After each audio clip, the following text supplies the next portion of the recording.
next day, Code Pink continued the protest. Yemen, the most silent war. Hello, my name is Stanley Heller. Welcome to The Struggle. We begin with some remarks about the AIPAC conference in D.C. and the protests outside. Then move on to Yemen, a country that's been pummeled by the Saudis, assisted by the U.S., for over a year in a murderous assault. And then to some remarks by Yemeni Mohammed al-Shami and Vijay Prashad, both speaking at the Saudi summit. And we'll finish up with some pictures by Syrian artist Mohammed Hafez as he starts a new exhibition. AIPAC, the American Israel Public Affairs Committee, held its annual convention in D.C. It's a very powerful lobby, accustomed to being fawned over by politicians from the president on down. Its main purpose this year was to take away some of your free speech rights. Yes, it's actually on a national campaign to stop Americans from speaking out for measures of boycott in the face of horrific Israeli treatment of Palestinians. It wants to have calls for action against Israeli apartheid be considered hate speech and made illegal, as it is in France. On Sunday, March 20th, hundreds, mainly organized by Answer and al-Awda, held a protest and marched outside of the convention hall. This is renowned Berlin activist Iyad Bernat and Code Pink's Medea Benjamin. On the next day, Code Pink continued the protest. One Jewish woman, Ariel Gold, voluntarily crossed the line and was arrested. You can read some articles written by Gold on our website, thestruggle.org. March 26 marks the year anniversary of the bombardment of Yemen by the Kingdom of Saudi Arabia, assisted in targeting and air refueling, and of course with weapons, by the Obama administration. Now Mohammed al-Shami, speaking to some 250 people at the Saudi summit in Washington. Al-Shami is an activist and trainer of hundreds of other Yemeni activists.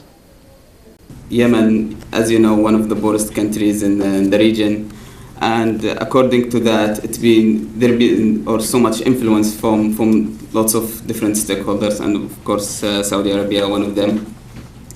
If we go to Saudi Arabia itself, as you know, Saudi Arabia gained their power through two main aspects. It's money and religion. Religion from the perspective that they have al-Kaaba, which is a value for all Muslims, but unfortunately, instead of taking this advantage to be like a catalyst for all different creeds among the religion, they decided to just focus on one part of which is the Sunni, or some would call it Wahhabi, and then kind of exclude or undermine, I would say, other creeds, which many people would say this is major kind of increasing or the development of the whole conflict of sectarian, especially with coming another powers into trying also to prove themselves. And by the way, Iran wasn't the first. During 60s and 70s, we know that there was another enemy, which is the seculars, nationalists, and there was lots of proxy wars, especially at that moment between Saudi and Egyptian, because I'm talking in Yemen, especially when Yemen decided to go from a monarchy to a republican, and the kind of there is two different stories, some people would say, because the kind of having a republic in that area would be like a sign of democracy, which lots of different monarchy wouldn't really agree. Others would say maybe because at that time the priority was going to secular, even at that moment they would consider secularists even worse than the Shia or some other parties. That's why they decided even to go with the imamate, which at that time considered Zaydi. Another problem is the idea of kind of addressing creeds. Like for example, Zaydi, they wouldn't consider themselves Shia, but if you go to Saudi, they would consider them Shia, and this is, many people would say this is one of the routes that actually made, like for example, Houthis goes toward Iran. And if we look at the relations, and if we look at how much efforts Iran is doing for Houthis with regard to having them as a strategic alliances, we would say that they didn't do much. Actually, kind of Saudi Arabia helped them with the idea of total excluding and kind of oppression. The idea of imposing the Wahhabi or the Sunni through some of the religious institutions in Yemen is one of the major issues that make the Houthis turn to the other side at that moment. Was I would say Iran was kind of helping them to or open arms for them. If we just maybe focusing or looking at the Houthi conflict, I don't know how much you know about Houthis, but since the beginning of Houthis, the Houthis movement as a whole started by the 90s with one of their scholars get a scholarship in Iran. He been there, he studied, and then he just came with kind of like the same slogan, the same same ideologies, but also at the same time he was a political ambitious. So he joined the parliament, by the way. He was a member of the parliament, and he was working toward the movement in order to, some people would say taking over the power, but at least he was working in a political process.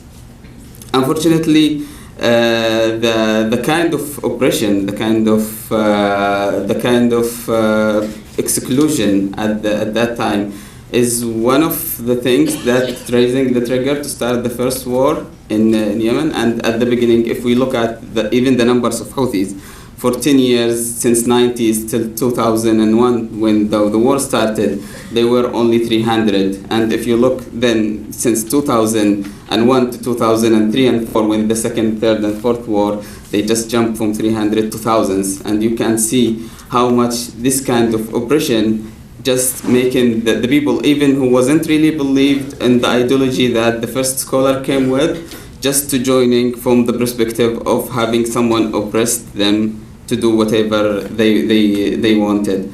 And this is how, unfortunately, I would say the Houthi movement start changing for the first time from a political kind of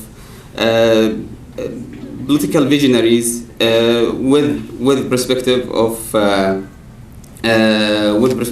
different system in order to become a fighters and militia. Since then, the whole war just keep increasing. The whole number from both sides just keep growing, and the whole ideology being extreme from both sides, from the side of the Houthis and also from the side of the Sunnis.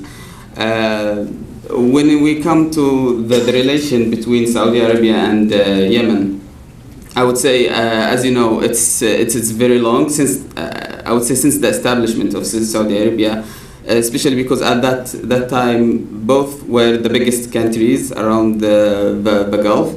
Before the coming of the oil, Yemen has more economic stabilization because we were dependent so much on farming. So it was also more interesting country, and that's why there was lots of wars starting by the beginning of 30s until they had the first agreement over the border. But that agreement didn't end with the idea of no one was satisfied with this agreement. That's why they even decided to just renew it every 20 years, because both countries felt that they are not really satisfied. But after the oil, as you know, the whole Saudi,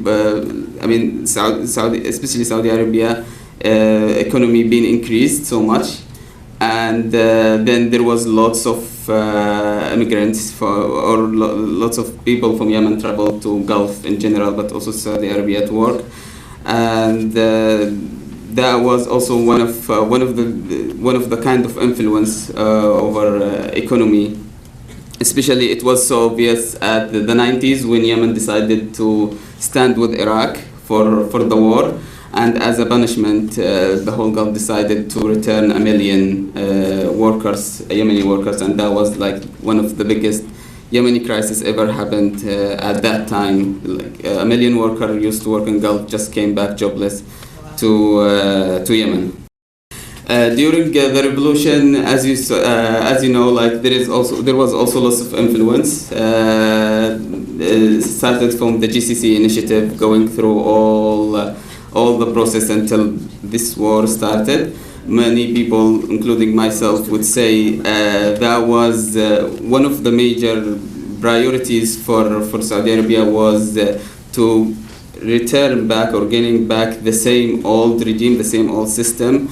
There is always fear of democracy. There is always this kind of fear of something would change. We saw it in the 60s, and that's why this war lasted. The first war, unfortunately, lasted for like 7 years, where it was very devastating for the Yemeni. And now this war, which we don't know how much it's gonna long. The only difference is in this war, as you just all know, it's very devastating. Like the death toll is so advanced. There is no care for any kind of humanitarian law, or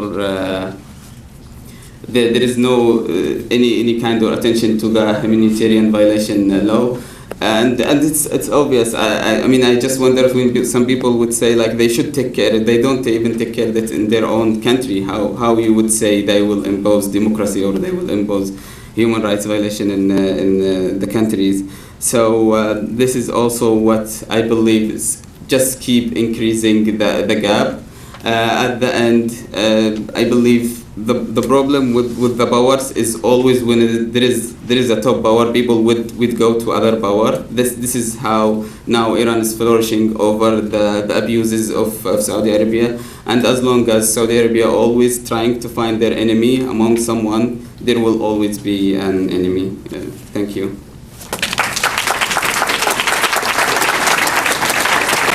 Renowned professor, writer, and speaker Vijay Prashad talked about Yemen and, more broadly, the foreign policy of the 1%. You know, we're talking about Saudi Arabia, but let's just breathe a little bit and recognize that in the past 2 decades, at least 5 Arab countries have been destroyed. Begins with Iraq, and then you have, let's say, I don't know if this is in order of anything, but then you have Libya, then you have Syria, a country with 500,000 people dead, then you have Yemen, the most silent war prosecuted by Saudi Arabia and its allies, Emiratis and the United States and the Europeans, since the 26th of March of last year. And one of the really positive things about this summit is I hope very much that the people who very bravely hold vigils against Israel's punctual bombardment of Gaza will begin to hold vigils against Saudi Arabia's almost year-long war against Yemen. It's very important, I think, for the American peace movement to join, or at least join in with the cries of Yemenis in the cities of Taiz and Sana'a and others who watch those planes fly over their heads, watch their children terrified once again as buildings around them and their own buildings get destroyed. So the American peace movement has to pick up the Yemen war front and center. It's not just about Israel's wars in the Middle East. There are other Israels as well. And Saudi Arabia in many ways is another Israel. I'm going to talk about perhaps 2 things. The first thing is a little broad, and that's this idea I have of the foreign policy of the 1%. You know, I, like many of you, have been quite excited by the phenomena of Bernie Sanders. Not because not because of, Bernie Sanders' record or what he's saying, or, because the Sanders movement is not quite like the Jackson movement, which picked up from, extant social movements, grassroots organization, and built the rainbow from there. This is slightly different. This is people being mobilized to come out of frustration and anger and with a desire to come and talk about income inequality and such like. But you see, one of the premises of income inequality in the United States is the assumption that the United States is actually a country with a bounded territory, and that the American economy somehow exists within the states of the United States. But the United States is not a country. The United States is not restricted to its boundaries. The United States has a great imperial presence. The United States not only has an imperial presence as a kind of anachronism. We know that some of the bases, many of the bases were adopted from the British. The Bahrainis know that. It is clear in Diego Garcia that the people of Chagos lost their land to the British, who built a base there, and then the British delivered that base to the Americans. But these bases aren't merely anachronisms of British imperialism. These bases are essential to the accumulation strategies of the 1%, not only in the United States, but in the group of 7 countries.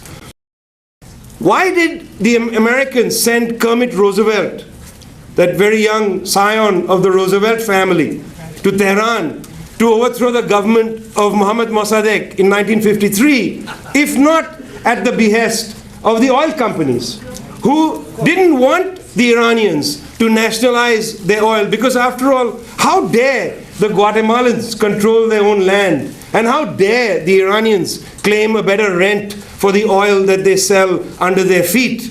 It is not for them to control the way land is used. It is not for them to control how the oil should be priced.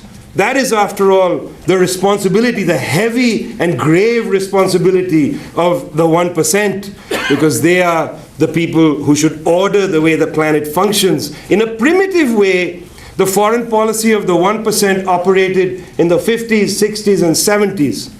But this foreign policy of the 1% had to deepen in the 1980s, when the fact of production transformed. It was at this time that you saw factories so-called disarticulate, break up. No longer the big steel factory in Gary, Indiana. Now smaller production units spread across the planet, producing bits and pieces of commodities. That's what we call disarticulated production. If you're going to have part of a commodity made in Malaysia, another part made in Hong Kong, you need low transport costs. If you're going to have low transport costs, you have to maintain low prices of energy, or at least stable prices of energy, and you have to break one of the most important international unions, which was the unions of people who worked in ports, in airplanes, etc. These unions had to be crushed because transport prices had to be kept at a low point, transaction costs had to be lowered, and that is why they forced through new global level trade agreements through, for instance, the General Agreement of Trade and Tariffs in the Uruguay round in the 1980s that finally manifested itself in the World Trade Organization of 1994. And now we see, out of fear of China really, that the United States is pushing this other new big trade agreement called the TPP, the Trans-Pacific Partnership, which really is about China, fear of China.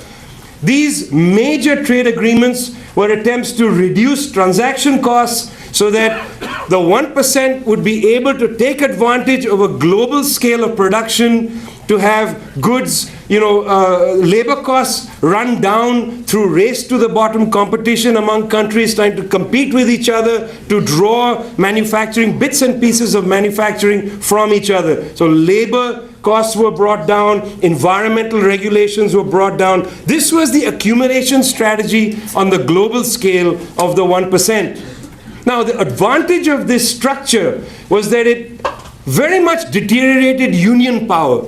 because countries were fighting, vying against each other to draw capital, to create parts of a commodity in each country, unions began to find it very hard to maintain their existence, because they were told, if you go on strike, well, the capital is just going to move to the next country. You know, this is the kind of, this is the Haiti Dominican Republic game with the textile industry. You go on strike here, well, we'll move across the border. You go on strike here, we'll move back.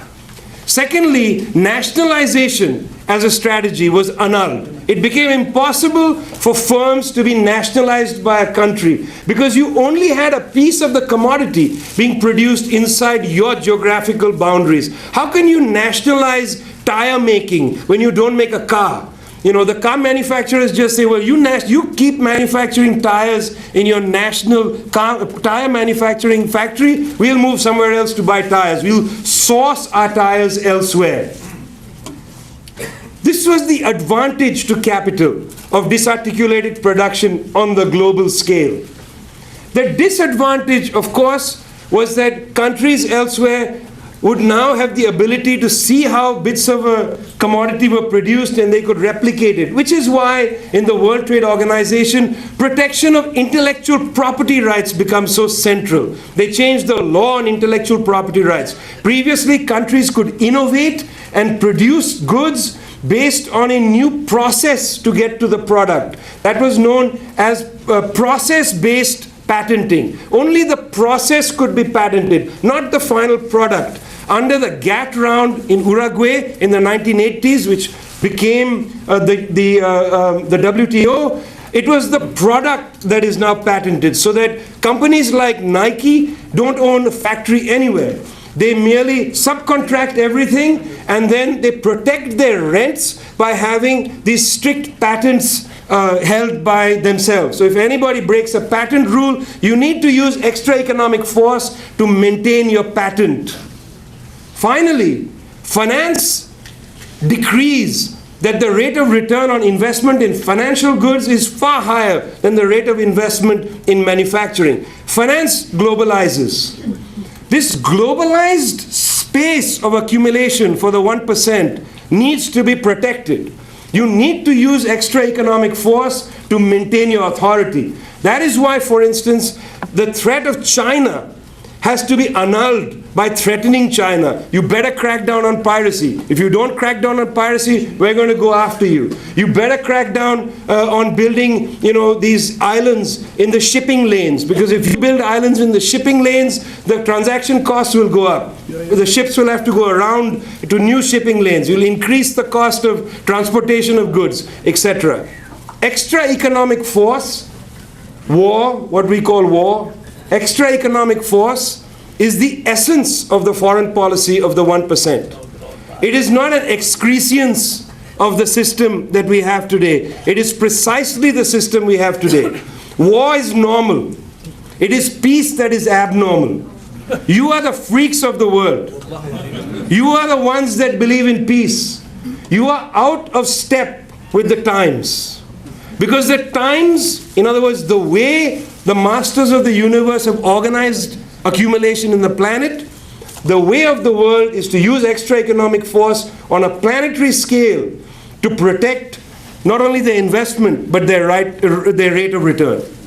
That is what I mean by foreign policy of the 1%.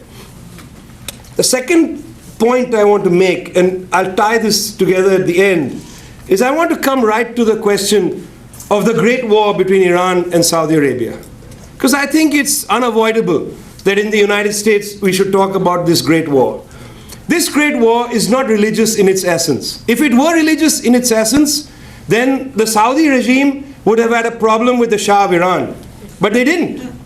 They were friendly with the Shah of Iran. The Shah of Iran is also the head of a Shiite government. They had no problem with the Shah of Iran. The problem began with the Iranian Revolution of 1978, which became the Islamic Republic of 1979. Please, always in your heads, remember there's a distinction. The Iranian people rose up in 1978, 1979. It is not an Islamic revolution. It was an Iranian revolution. Power was seized by the Islamists in 1979. Don't give the revolution to the Islamic regime. I think it's important that we remember that. Iranian people fought to get rid of the ghastly Shah of Iran, sent him into his long-deserved exile in Rome, but power was seized from under the feet of the people.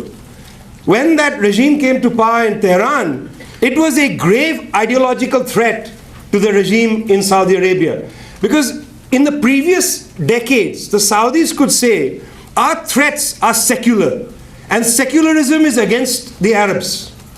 You know, the secularism of Nasser, the secularism of the communists, the secularism of the Ba'ath, of Michel Aflaq, of Qasim, of others. This secularism is anti-Arab because it is not Muslim.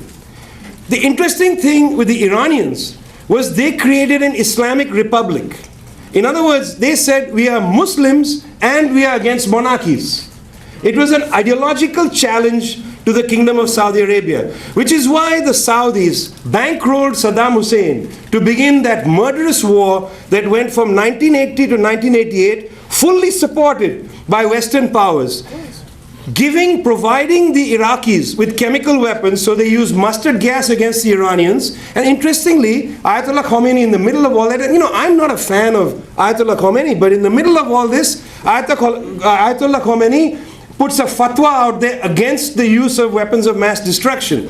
You know, when people in America discuss the Iranians and their murderous drive to have nuclear weapons, it might be a good idea to mention that when the Iranians were attacked with mustard gas, they did not retaliate with mustard gas.